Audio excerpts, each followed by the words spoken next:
Jumpa lagi dengan saya, Willy The Rooms, di The Sinners Channel.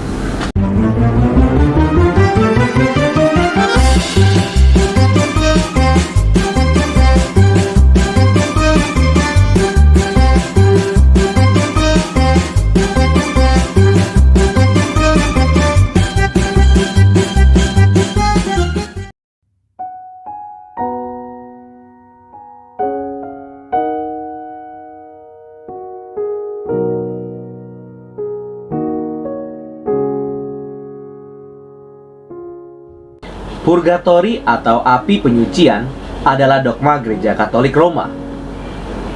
Ini mengajarkan keadaan peralihan, yaitu keadaan jiwa antara kematian fisik dan kebangkitan terakhir.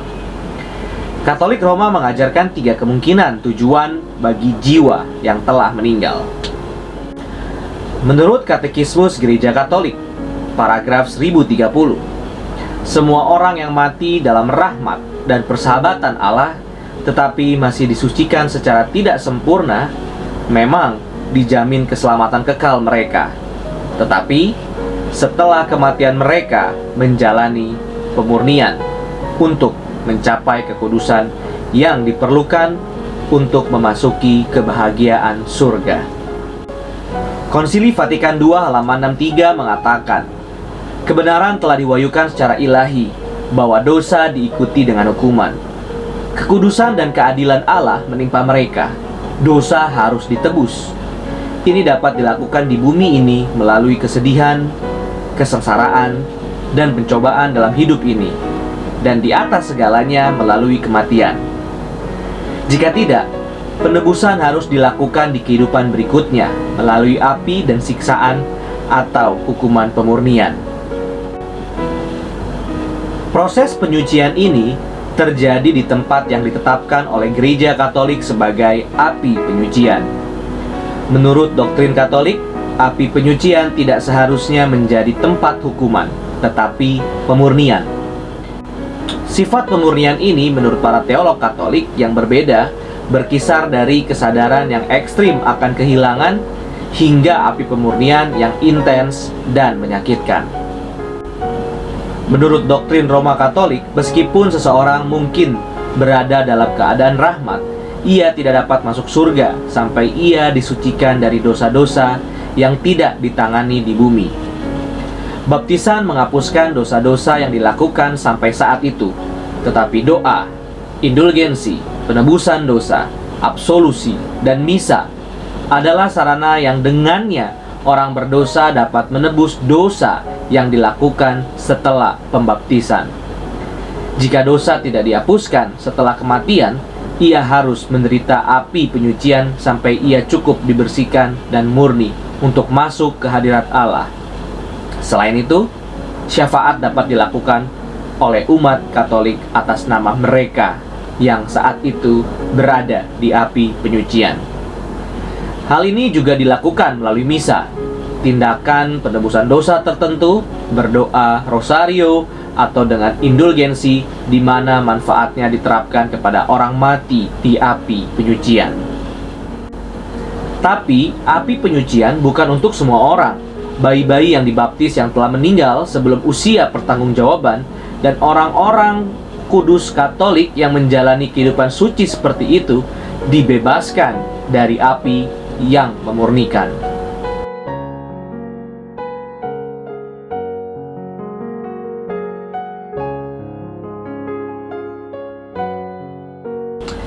Masalah dengan doktrin api penyucian sebagai seorang Kristen yang mendasarkan kebenaran rohani pada Alkitab saja, saya melihat masalah dengan doktrin api penyucian. Sebagai contoh, yang pertama, hal ini tidak secara eksplisit ditemukan di dalam Alkitab. Lalu yang kedua, ini menyiratkan bahwa kebenaran Kristus tidak menyucikan dari segala dosa. Yang ketiga, ini menyiratkan bahwa pembenaran tidak hanya oleh iman saja. Lalu yang keempat, ini menyiratkan bahwa ada sesuatu yang harus kita lakukan untuk dibersihkan dari dosa. Umat Katolik akan tidak setuju dengan masalah yang saya rasakan tentang doktrin api penyucian. Itu yang diharapkan. Mereka akan mengutip para bapak gereja, apokrifa, dan berbagai referensi Alkitab tentang api penyucian.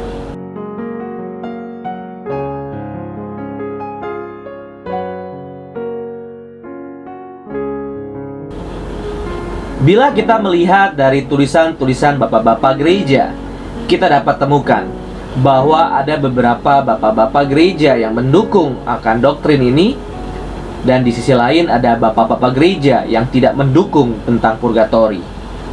Berikut akan saya sajikan.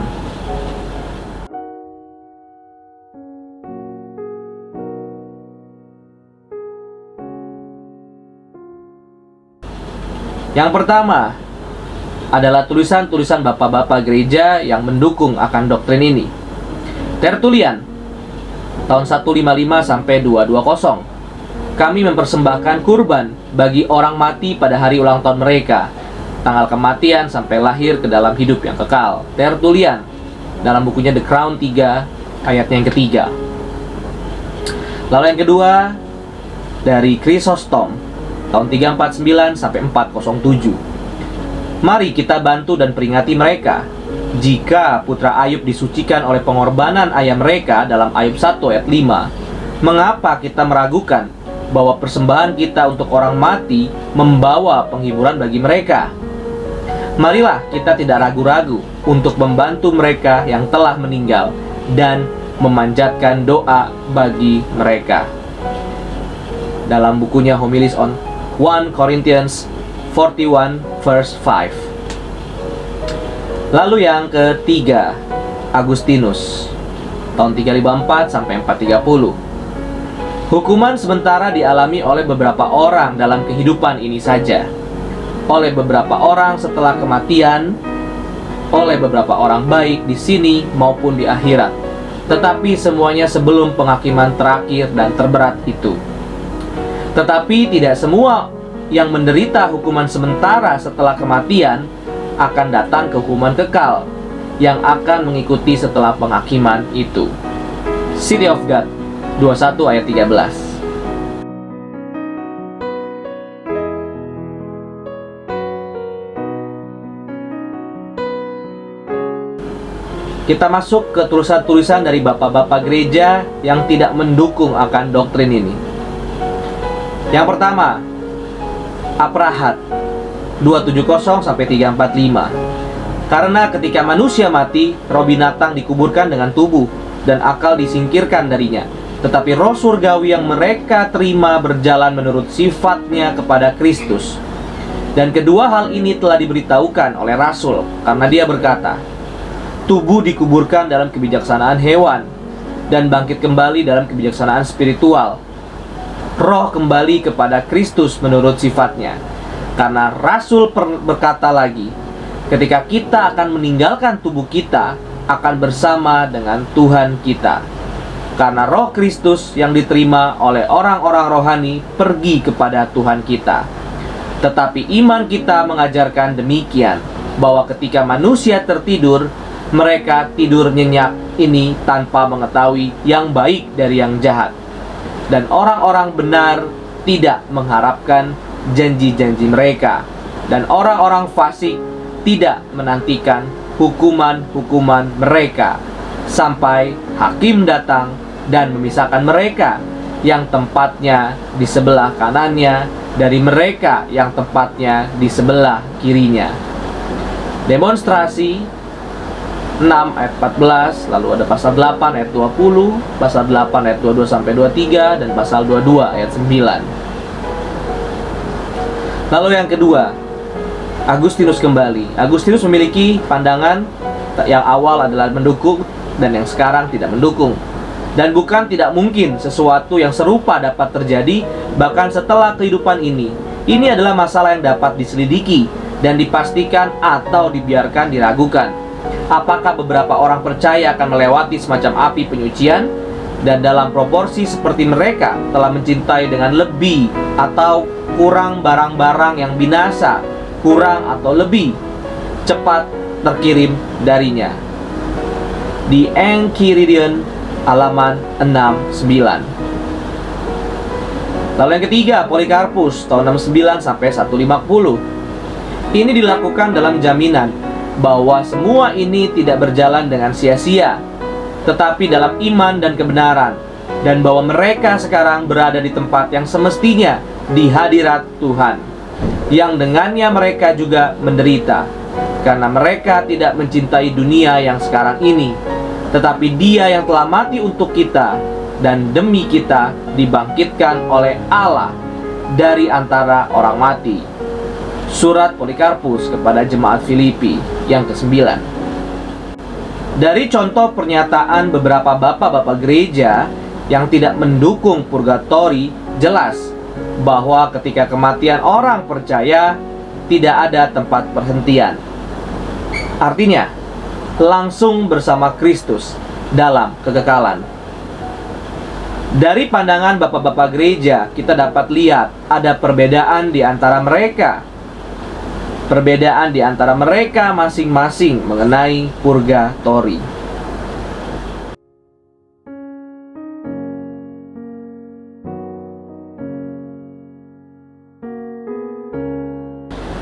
Matius 12 ayat 32. Apabila seorang mengucapkan sesuatu menentang anak manusia, ia akan diampuni. Tetapi jika ia menentang Roh Kudus, ia tidak akan diampuni. Di dunia ini tidak, dan di dunia yang akan datang pun tidak. Gereja Roma Katolik menafsirkan bahwa kata-kata di dunia yang akan datang pun tidak menunjukkan bahwa dalam kasus dosa menghujat Roh Kudus ini, memang di dunia yang akan datang pun tidak ada pengampunan. Tetapi dalam kasus dosa yang lain ada pengampunan di dunia yang akan datang. Dan ini menunjuk kepada api penyucian. Ayat ini sama sekali tidak berarti bahwa dalam kasus dosa lain di dunia yang akan datang bisa ada pengampunan. Ajaran seperti itu bertentangan dengan seluruh kitab suci, yang bukan saja tidak pernah mengajarkan seperti itu, tetapi malahan mengajarkan sebaliknya. Dan kalaupun di dunia yang akan datang ada pengampunan untuk dosa-dosa lain, lalu dari mana mereka menyimpulkan adanya tempat yang disebut api penyucian itu? Dalam ayat ini, Yesus hanya bermaksud untuk menekankan ketidakmungkinan pengampunan untuk dosa ini. Dosa yang dipertanyakan tidak akan diampuni di dunia ini atau dalam kekekalan. Itu tidak akan pernah diampuni. Selain itu, frase dari dunia yang akan datang tidak merujuk pada keadaan peralihan atau api penyucian, tetapi pada kekekalan.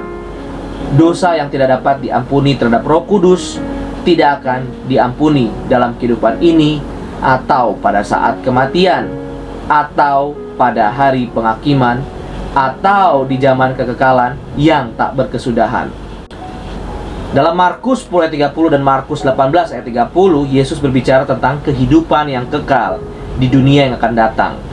Dunia yang akan datang diantar setelah hari penghakiman, ketika Kristus membuat segala sesuatu menjadi baru dan membentuk ciptaan baru di mana kebenaran berdiam. Di dunia itu tidak akan ada orang yang berdosa, yang bersalah atas dosa yang tidak dapat diampuni. Ayat yang lain, 1 Korintus 3 ayat 13 sampai 15.